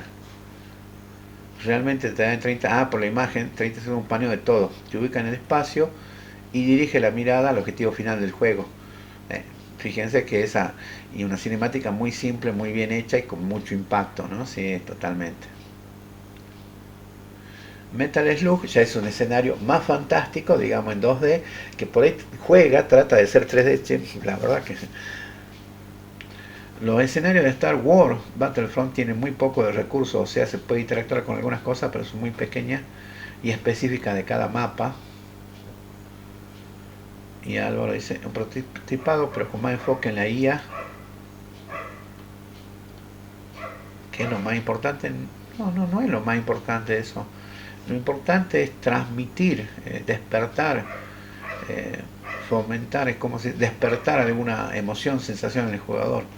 Sí, se usará la IA para eso, pero vos le das la intención, lo orientás.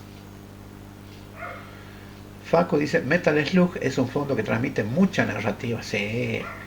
Tiene algunos elementos interactivos como apertura de caminos secretos o bonos desbloqueables. Muy bien. Bien. Acá les quería mostrar, a ver. Ahí lo dejé cargado, uno de los niveles de Unity por la duda, a ver si puedo cargar otros.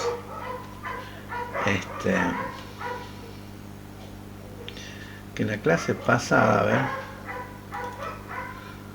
Ahí están viendo mi editor de Unity. Creo que también el compartir pantalla me afecta bastante. Ayer estaba probando y el compartir la pantalla completa me ralentizaba mucho. Por eso estoy compartiendo ventana. Es más sencillo, o sea, es más rápido y no me proporciona tanto problema.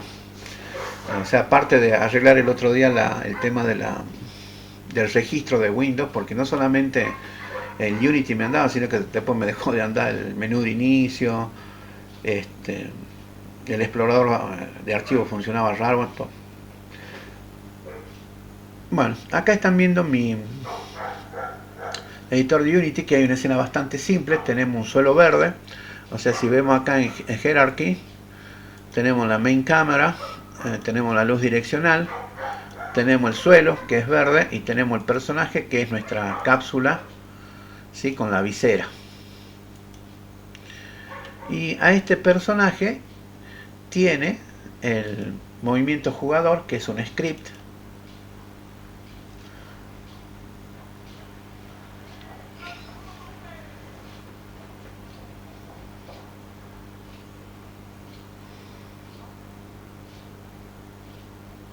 Ahí lo estoy cargando.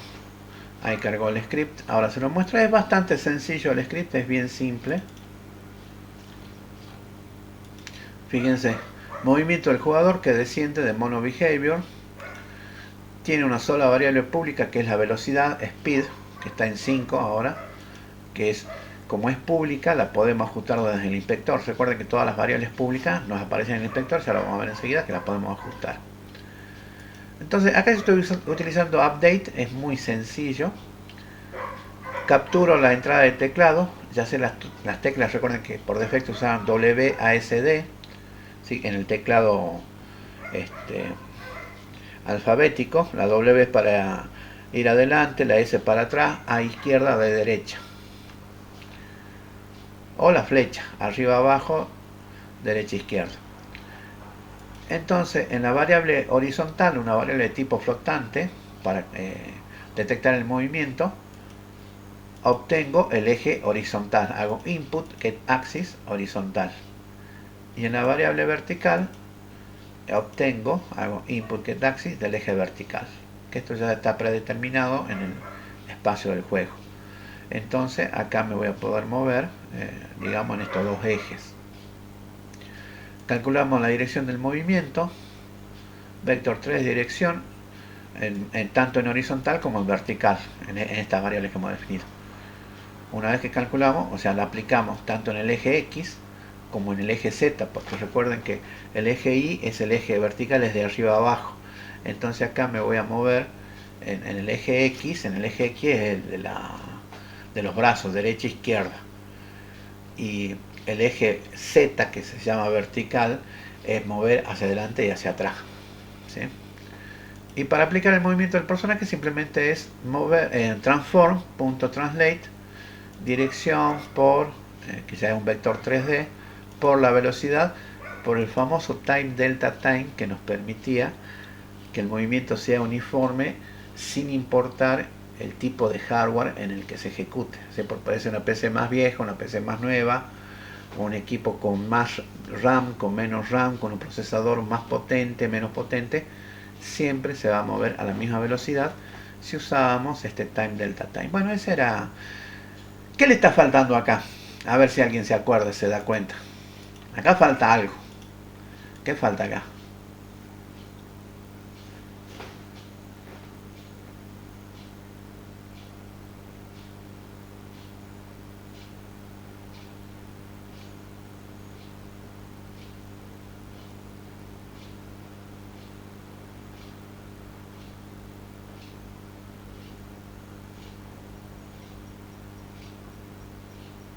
¿No se acuerdan?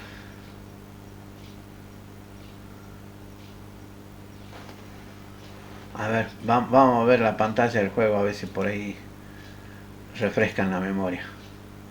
Entonces acá tenemos el personaje. Y si le damos play, sí, es bastante simple. Ahí lo estoy manejando con la flecha. Me acerco, me alejo de la cámara. Voy para la izquierda, voy para la derecha.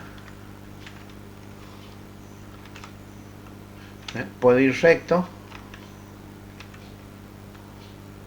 puedo ir en diagonal. ¿Qué le faltaría hacer al personaje? Porque, por ejemplo, ahí voy izquierda, derecha, adelante, atrás. Pero ¿qué le faltaría hacer al personaje? Fíjense, ahí estoy, ahí se inclinó. ¿Por qué se inclinó? ¿Alguien sabría decirme por qué se inclinó?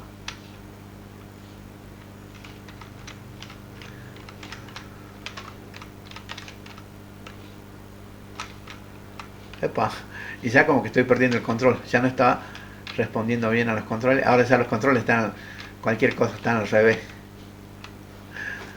Bueno, ahí paro. A ver, han escrito acá en el chat. Faco dice dar una definición de hacia dónde mira el personaje. No, no es tanto eso. Para que gire y mire, eso, tiene que girar. Girar, muy bien Héctor, poder rotar. Hay que congelar los ejes. Claro, el eje Y no está bloqueado. El eje Y, recuerden que en Unity es el eje Y. A ver si vamos acá. yo veo el personaje. Bueno, a ver, tengo que cerrar esto. Fíjense que acá está la velocidad en 5. Sí, a ver. El rigid body. Fíjense, freeze position no está frisado el eje Y. Se ha congelado la rotación del eje Z. Y bueno, vamos a ver.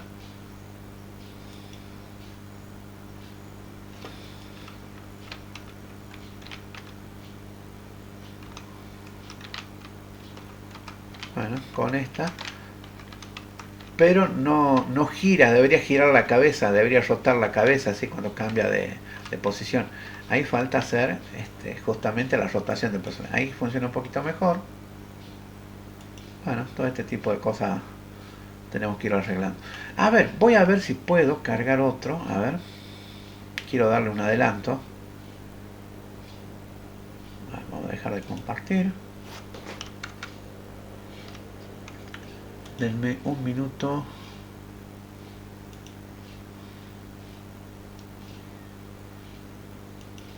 Voy a cargar otro. ¿Dónde está?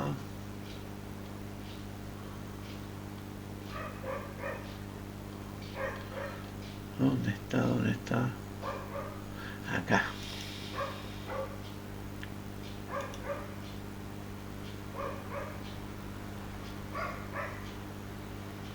Es así como estaban diciendo acá.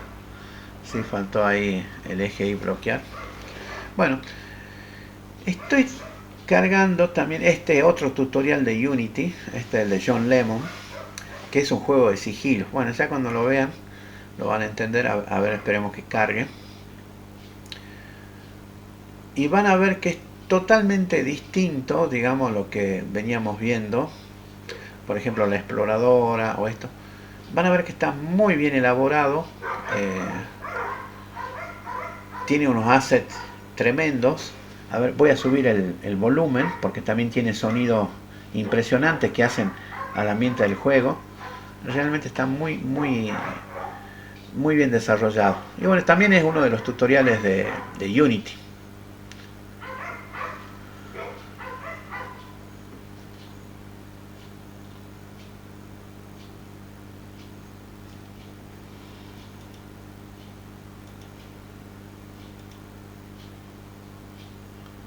A ver si lo estoy buscando acá para mostrárselo en el...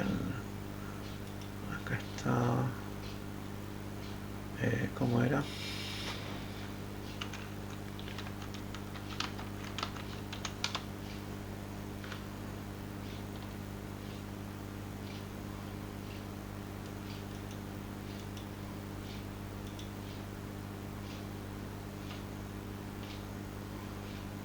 Ah, ya está en español. Qué piola. A ver, pero quiero que vean primero. Se hace esperar el Unity.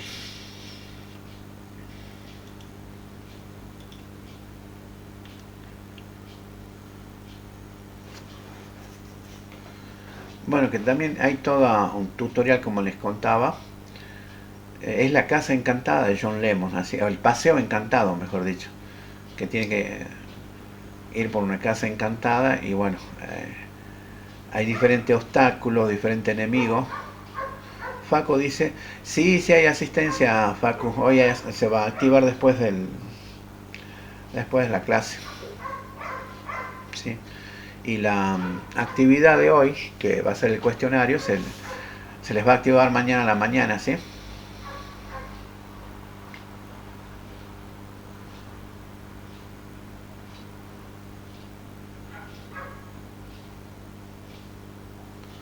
Ah, ahí está, ahí cargó.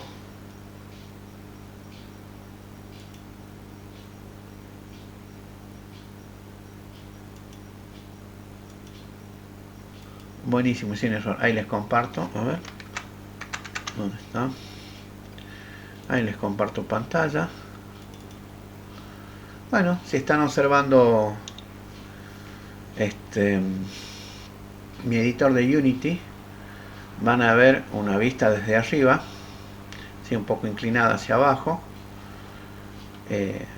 Hay acá una casa encantada, hay como pasillos, no está el techo para que podamos ver al jugador. ¿Sí? Acá el personaje principal es este John Lemon, que tiene, bueno, fuente de agua, tiene un montón de cosas, ¿no? Acá tiene el script de movimiento, tiene una velocidad de giro también. Esto les quería mostrar, a ver. Ahí les muestro el script de movimiento. El player movement de John Lemon tiene, de nuevo, turn speed, velocidad de giro, ¿sí? Y tiene otras variables, bueno, animator, rigid body, audio source, movimiento en quaternium para la rotación. Fíjense, a ver, vamos a ver. Lo mismo, hacen input get axis horizontal y vertical, eso para poder mover adelante, atrás, izquierda, derecha. Hace el movimiento con las coordenadas, lo normaliza, eso es para poder tener un mejor control del movimiento. Calcula si está caminando o no está caminando. Si está caminando, ejecuta el sonido de caminata, y si no está caminando, no ejecuta el sonido de la caminata. Aplica el movimiento, como siempre, con el time delta time, con el vector 3, multiplicando por la velocidad y todo lo demás. Y básicamente eso es todo. Ese es todo el... digamos, vamos acá. Y fíjense, ahora voy al play. A ver, voy a subir un poquito el volumen. Ahí le di play.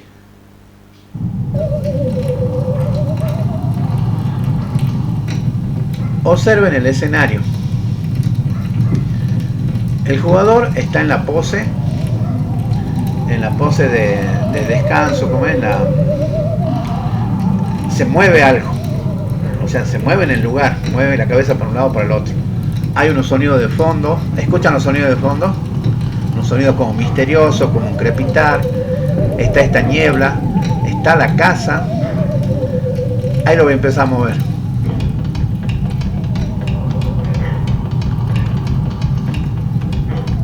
¿Escuchan los pasos? ¿Logran escuchar los pasos? Hay los sonidos del fantasma. Fíjense que acá hay otro fantasma. Acá hay uno con una linterna. Cuando llego al de la linterna, ahora sí gira. El personaje gira. Yo cuando cambio de sentido con la flecha, fíjense. Y cuando dejo de moverlo, se dejan de escuchar los pasos. Sí, todo eso nos cuenta, digamos, nos ayuda a contar la historia. Epa, ¿dónde está mi pantalla? Acá está mi pantalla de John Lemon. A ver qué están diciendo en el chat. Eso, Idol. Era la pose Idol, no me salía, gracias. Está en Idol. Ay, dice Máximo que se escucha. Bueno.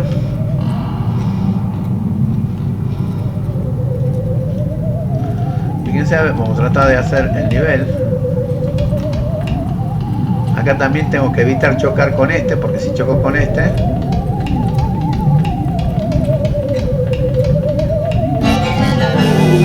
también me atrapa.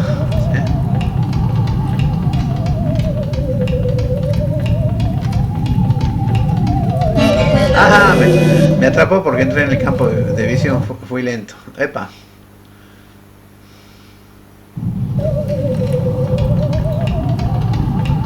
Observen esto, ¿no?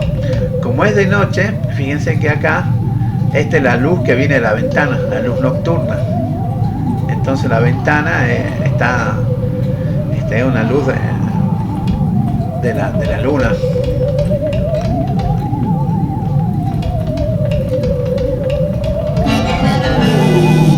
Sí me tenía que esconder ahí.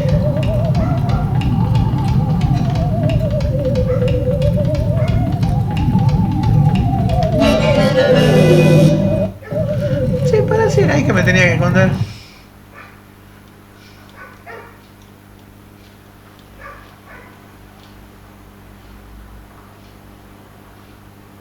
Ah, si no, voy a tener que esperar que se venga para acá e irme rápido para allá antes de que me vea.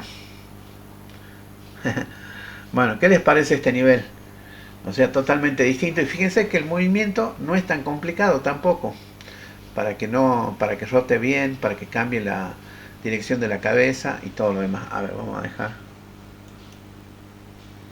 ¿Qué les parece John Lemon? ¿Le gustaría hacerlo también a John Lemon? También viene con todos los assets disponibles en Unity para descargarlo y para hacerlo. Y bueno, y se puede aprender justamente del sonido, de cómo implementar los pasos, hacer que pague, bueno, todas las cosas que hacen, ¿no? Sí, realmente estos tutoriales están muy, pero muy buenos. Después, independientemente del motor que ustedes usen, todo lo que aprenden acá lo pueden usar en los otros motores. Facu dice, es parecido a algo que se me había ocurrido hacer, genial, sí, porque bueno, es que Unity ya está tan avanzado en el tema de tutoriales de la comunidad y es tan grande, es más grande que los demás, eso se los puedo asegurar. Después sí hay diferencias. Unreal tiene mejores gráficos, sí, pero necesita más hardware. Godot es más liviano, necesita menos hardware. Los tutoriales no están tan desarrollados todavía, sí se pueden hacer cosas interesantes, pero todavía le falta un poco más de evolución. Y el que me gustó mucho que vi el otro día fue ese Default, que ocupa menos recursos todavía que Godot y también parece que va por el mismo camino, va a crecer mucho. Realmente cuando empecé con los tutoriales y la comunidad de Unity, si entran a los foros también pueden encontrar bastante ayuda. Por ahí ya busquen por el problema que tienen, inclusive en inglés está prácticamente todo y en castellano hay cada vez más y más porque también hay foros en castellano. Ahora estaba viendo recién este tutorial de John Lemon, creo que hasta el año pasado estaba en inglés o el anteaño, no me acuerdo cuando lo hice la última vez, y ahora ya está en castellano. O sea, se va ampliando cada vez más. Y son muy interesantes porque justamente son competencias, habilidades básicas que les va a servir para cualquier otro tipo de proyecto.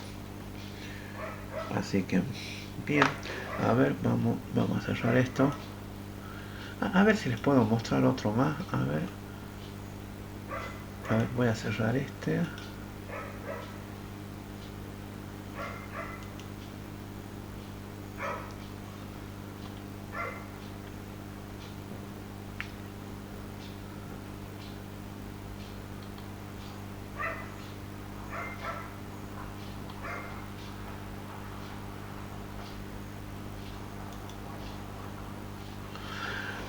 A ver si carga este. Este es uno de los viejitos, ya casi no sé, es difícil de encontrar.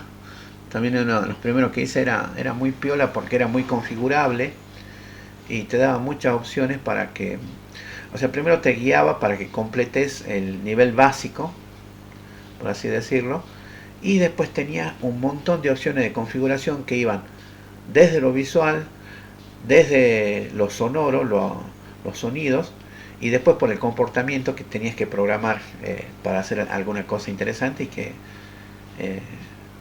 te daban las herramientas, las guías. Estaba muy lindo. Es digamos un tutorial más básico que los anteriores. Este de John Lemon es un proyecto grande, digamos mediano. El de la exploradora. El de la exploradora ese de los mundos alienígenas, está en 3D y está en 2D. Se puede hacer los dos. Está muy bueno. También tiene sonido, efectos especiales. Está realmente muy interesante. Pero por ahí, como les digo, que les quiero mostrar ahora, es un poquito más básico, más simple, pero también con mucho potencial porque te permite modificar, manipular muchos aspectos del juego. A ver si el último que les muestro y ahí terminamos.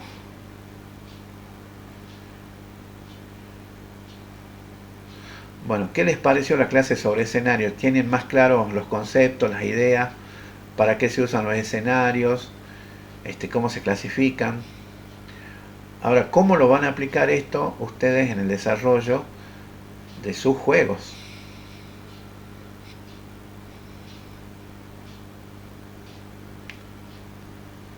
Ahí Emiliano dice sí, Facu dice excelente. Bueno, gracias chicos. A ver, acá sigue, bueno, demora un poco en cargar. A ver. Excelente clase, dice Ramiro. Gracias, Ramiro.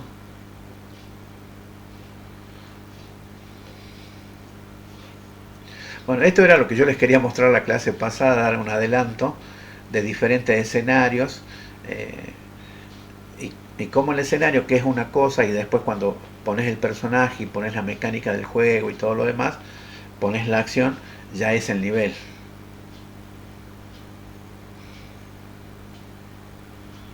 Máximo dice, es bastante profundo el desarrollo de escenario. Sí, cuando uno se lo toma desde el nivel artístico, desde el nivel funcional, desde el nivel narrativo, bueno, sale así. Faco dice, eso la dice Don Snake, el Snake de la viborita de los Nokia. Ahí está, ahí cargo. A ver, vamos. Ahí les comparto.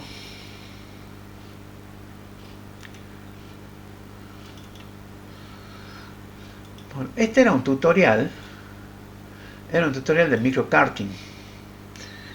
Y fíjense que es low poly. Si uno ve el escenario desde lejos, son todas cosas low poly. Entonces, ¿en qué consistía? Bueno, aquí había unos árboles, que fíjense, algunos árboles son directamente esferas, otros son con bloques, paralelepípedos rectos. Bueno, tenemos una pista, hay que dibujar la pista, y tenemos a nuestro personaje, ¿sí?, que es un corredor de karting en su karting, que fíjense tiene su fuente de sonido y todo lo demás, ¿no? Tiene su ¿cómo se llama? Rigid bar. Acá también son las 22. Saquen los sombreros y hagamos la despega y sí. Bueno, exactamente, un tropezón no es caída. Bueno, estimada y estimado, sí, ya es tiempo, así que bueno, nos vemos el miércoles, Dios mediante. Así y bueno, y el miércoles vamos a hacer práctica. Ya practicamos con el motor de juego. Vamos a hacer un poco de repaso de Greyboxing. Vamos a hacer vamos a ver cómo hacer un prototipo rápido en Greyboxing con el personaje, con el movimiento y todo eso, y poner obstáculos, y un poco de ver ¿cómo se llama? El editor de terrenos, el terrain editor, para hacer cosas. Así que nos vemos el miércoles, Dios mediante. Que estén bien. Chao, chao. Hasta luego, nos vemos. Chao.